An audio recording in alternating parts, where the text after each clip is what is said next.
Hi, it's Christy again. I'm going to tell you a little bit about the history of how Lake Phelps became Lake Phelps. It used to be named Lake Scuppernong, which of course was an Indian name, Algonquin Indian name, named for a lot of the muscadine Scuppernong grapes that grow around the shoreline here. So I'm going to take you back in time a little bit. In 1755, we had a hunting party of colonists from Edenton. Well, they were going to go out and look for farmland and game and bring it back to Edenton.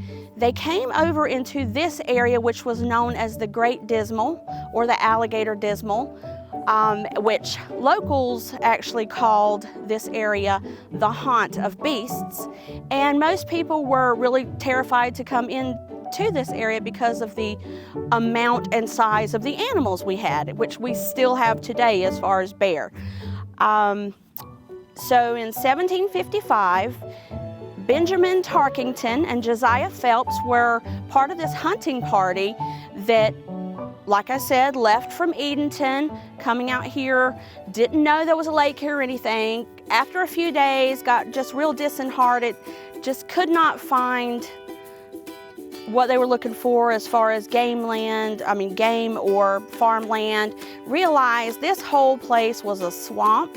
It's actually an Indian word. Pocosin is what this area is, which means swamp on a hill. I know where the swamp is, but I've yet to see a hill. Very flat land here. So anyway, they're coming over here, they're lost. It's been days, they're tired. Half the group has already gone back to Edenton. Benjamin, gets this idea that he's gonna climb one of these trees. We have some massive cypress trees here. Climbs up to the top of one of these trees and is looking around for anything he might recognize as a way to get back to Edenton.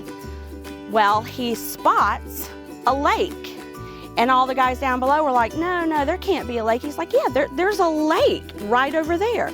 So Josiah Phelps, who was on the ground at the time, takes off running. Ben Tarkington, poor Ben's still up in the tree.